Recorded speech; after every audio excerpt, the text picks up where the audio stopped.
नमस्कार दोस्तों, आप देख रहे हैं रेपुटेशन मीडिया। मैं हूं आपका दोस्त राकेश पवार। दोस्तों, रेपुटेशन मीडिया की टीम आज आई है दिल्ली में, और दिल्ली में आने का उद्देश्य ये है कि यहां 31 अगस्त को जंतर मंतर पर एक प्रोग्राम ऑर्गेनाइज हो रहा है, और ऑर्गेनाइज करने वाली टीम के मेंबर आज हमारे साथ हैं और हम उनसे बात करेंगे और जानेंगे 31 अगस्त के प्रोग्राम की रूपरेखा के बारे में। तो दोस्तों, मैं आपका परिचय करा दूं कि मेरी लेफ़्ट में बैठे हैं अमित ओम नागर मावी जी। आप all India DNT development council के नेशनल वाइस प्रेसिडेंट हैं, और इनका एक दूसरा ग्रुप है जो गुजर यूनाइटेड क्लब के नाम से है, जिसको ये लोग गुच्ची के नाम से भी ज़्यादा जाना जाता है। दूसरी तरफ मेरे राइट में बैठे हैं दिवाकर विधोड़ी एडवोकेट। आप all India DNT development council के प्रदेश अध्यक्ष हैं दिल्ली प्रदेश के। तो दोनों हस्ती आज हमारे साथ हैं, और आप भी संस्थापक सदस्य हैं गुजर यूनाइटेड क्लब के। आप भी संस्थापक सदस्य हैं दोनों लोग। तो आज हम इन दोनों से बात करेंगे और जानेंगे 31 अगस्त के प्रोग्राम के बारे में जो जंतर मंतर पर ऑर्गेनाइज कर रहे हैं। तो अमित ओम नागर मावी जी, नमस्कार। जी नमस्कार भाई। कैसे हैं आप? मैं ठीक हूँ, आप कैसे हैं? मैं बिल्कुल अच्छा हूँ। आप लोग 31 अगस्त का जो प्रोग्राम जंतर मंतर पर ऑर्गेनाइज कर रहे हैं, इस प्रोग्राम का उद्देश्य क्या है? देखिए, सबसे पहले 31 अगस्त की इम्पोर्टेंस जाननी जरूरी है कि ये डेट क्यों इम्पोर्टेंट है। जी। गुजरों को 1857 की भारत के पहले फर्स्ट वॉर ऑफ इंडिपेंडेंस उसे कहते हैं, भारत की पहली स्वतंत्रता लड़ाई में 10 लाख से ऊपर गुजर कम्युनिटी के साथ साथ और कई बहादुर जातियों ने मिलके अंग्रेजों के साथ एक घमासान युद्ध लड़ा था, जिसके कारणवश 12 अक्टूबर 1871 को अंग्रेजों ने इन सब जातियों को उठा के क्रिमिनल ट्राइब के एक नए कानून के तहत अधिसूचित कर दिया था। 81 साल बाद 1952 31 अगस्त को इस काले कानून को भारत सरकार ने निरस्त करा गया। लेकिन निरस्त करने के बाद इसका नाम डी नोटिफाइड ट्राइब्स, यानी de notified from criminal caste, अगर मैं हिंदी में सरल रूप से आपसे बोलूं तो भूतपूर्व क्रिमिनल के नाम से आज ये सारा समुदाय जो आज़ादी के टाइम पे जिसकी जनसंख्या करीबन 1.5 करोड़ थी, आज भारत में 11 करोड़ लोग डी नोटिफाइड ट्राइब्स के अंडर बोले जाते हैं। उसमें हमारी भावनाओं को बहुत ठेस पहुंचती है, और ये एक बहुत ही काले समय का इसके अंदर रेफरेंस है। तो हमारी डिमांड ये है कि 31 अगस्त को सारे डीनोटिफाइड ट्राइब वाले 28 कम्युनिटीज़ हैं दिल्ली में, 198 कम्युनिटीज़ हैं पैन इंडिया ऑल इंडिया के अंदर, जिसमें से 28 दिल्ली के अंदर हैं। इदाते कमीशन की बड़ी डिटेल्ड रिपोर्ट है जो नरेंद्र मोदी सरकार ने अपने 2014 में जीत जाने के विदिन 1 ईयर उसको फॉर्म करा था, तो उसके अंदर ये सारा डिटेल्ड है। तो जो 31 अगस्त जंतर मंतर का कार्यक्रम है, उसके 2 मेन उद्देश्य हैं। एक, पहला कि ये सारी डिनोटिफाइड ट्राइब्स वहाँ आएँ, अपने इतिहास के बारे में जानें कि अगर हमें क्रिमिनल बोला गया है तो किस कारणवश क्रिमिनल बोला है और किसने बोला है, और हमारे पूर्वजों ने क्या करा था।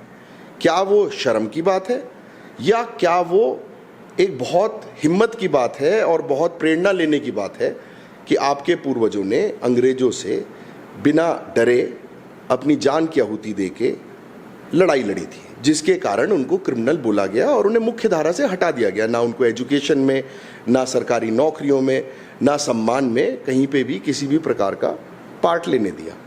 और बाद में जो 1952 में 31 अगस्त को भारत सरकार ने इस काले कानून को ख़त्म कर दिया, तो फिर क्या आपको वो सम्मान और रिकॉग्निशन जो मिलनी चाहिए थी कि हाँ जी, आपके 2 लाख पूर्वजों ने इस देश के लिए आहुति दी, अब हम आज़ाद हो गए हैं, तो इसकी जो नींव रखी गई थी उसमें आपके पूर्वजों का एक बहुत बड़ा योगदान है, हम उसका सम्मान करते हैं, हम उसे आइडेंटिफाई करते हैं और हम आज के बाद ये देश आपको फ्रीडम फाइटर ट्राइब के रूप में बोलना चाहिए, इसको हम पास करते हैं।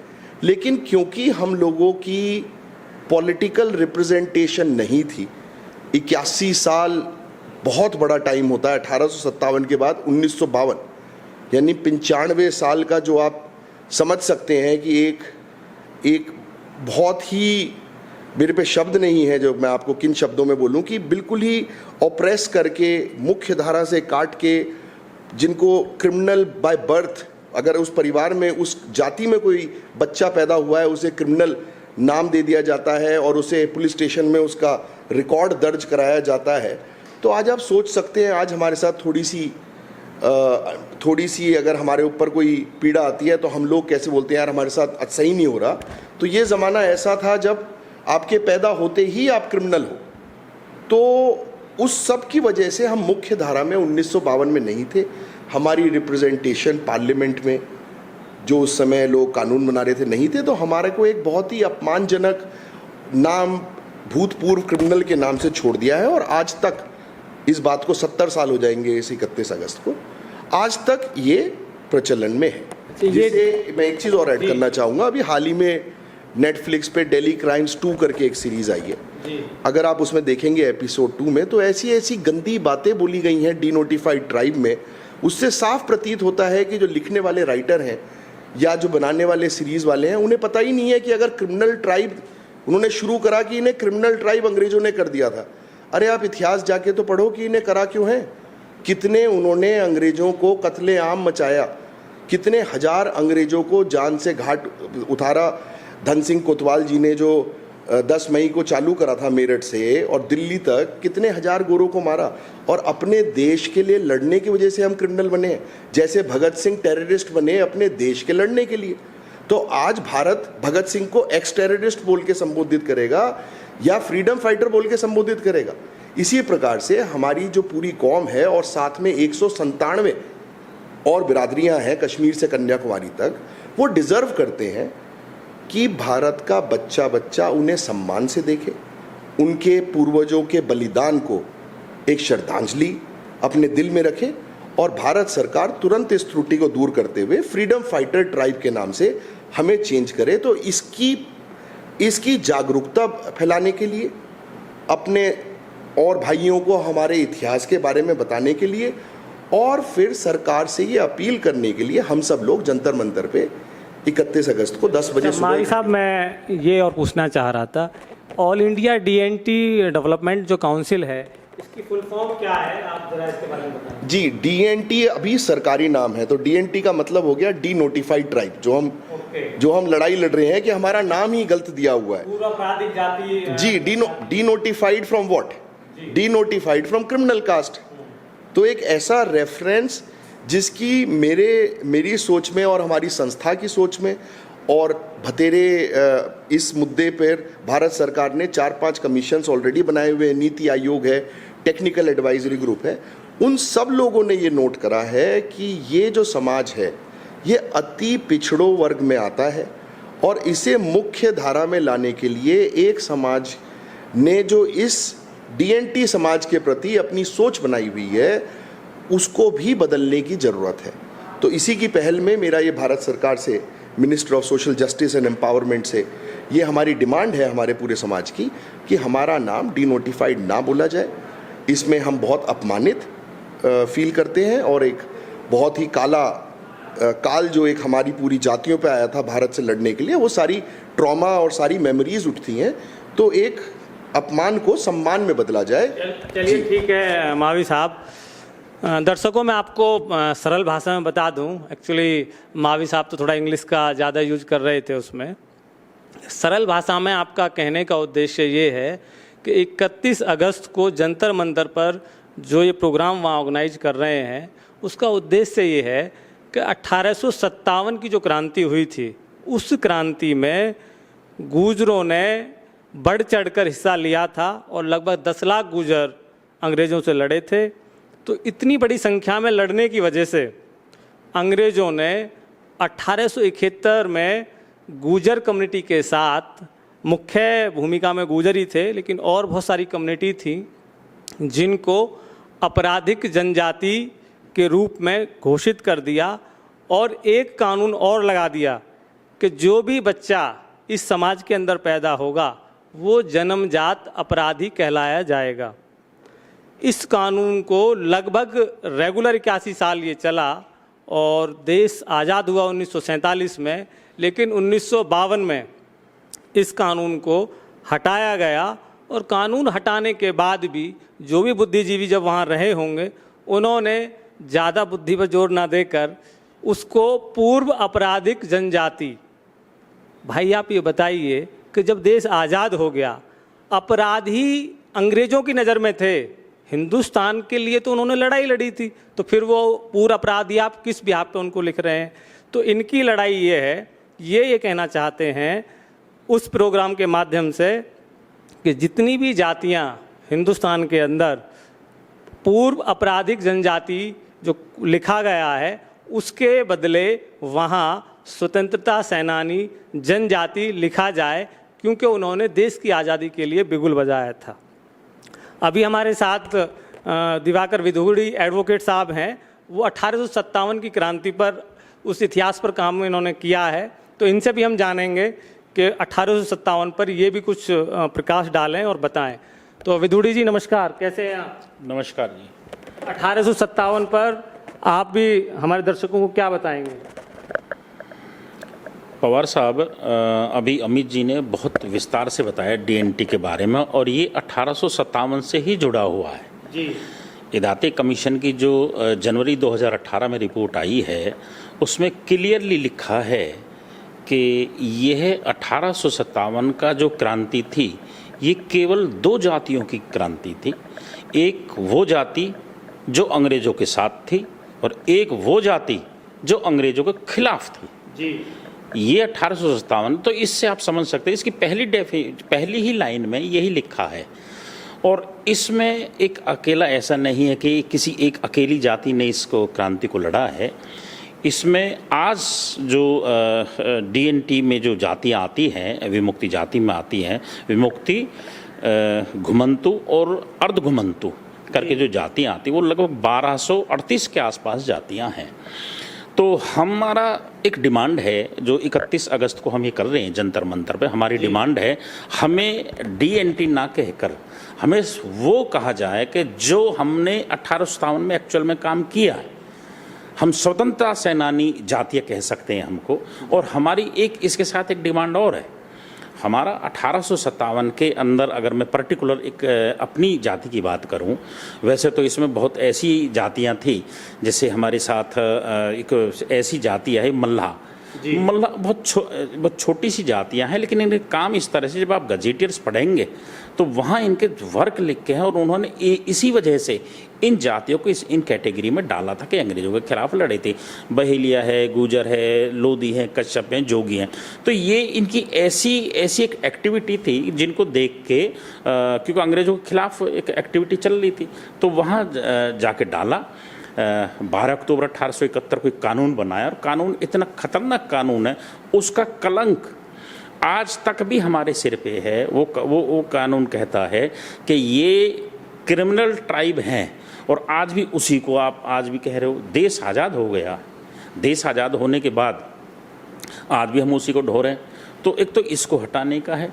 दूसरा, हमारी जो उस वक्त जो ये जातियाँ लड़ी थी अंग्रेज़ों के खिलाफ, इन्होंने अंग्रेज़ों ने जब इनकी प्रतिहिंसा की, जो इनके साथ बदला लिया, तो वहाँ प्रतिहिंसा में जो भी क्रांतिकारी थे, जो लड़ रहे थे लोग, उन्होंने पूरे के पूरे उसके गांव को ही नष्ट कर दिया, तोप लगा के उड़ा दिया और आग लगा दी जी। और उसके बाद उनकी सारी संपत्ति को जब्त कर लिया। हमारी डिमांड एक और भी है सरकार से, हमारी कम से कम अगर आप वो, वैसे तो हमारी संपत्तियों को वापस करना चाहिए, अगर आप वापस नहीं करते कम से कम हमारे एक स्टेटस जो है, हमें क्रांतिकारी जातियों को स्टेटस तो दें। हमारे गांवों के क्रांतिकारी गांव घोषित किया जाए। जो भी उत्तर प्रदेश सरकार में भी चला, लगभग 14 गांव उन्होंने क्रांति गांव घोषित किए हैं। तो सारे देश में वो लगाया जाए, सारा सर्वे करा जाए।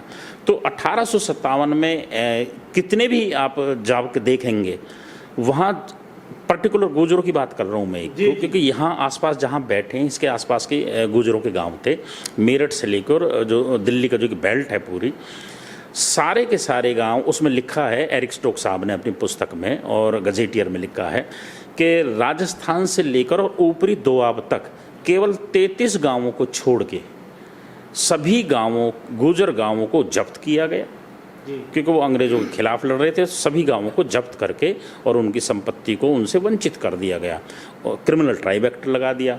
अब उनके पास उस वक्त एक ही रोजगार था, केवल कृषि का। अब रोजगार है नहीं उसके पास,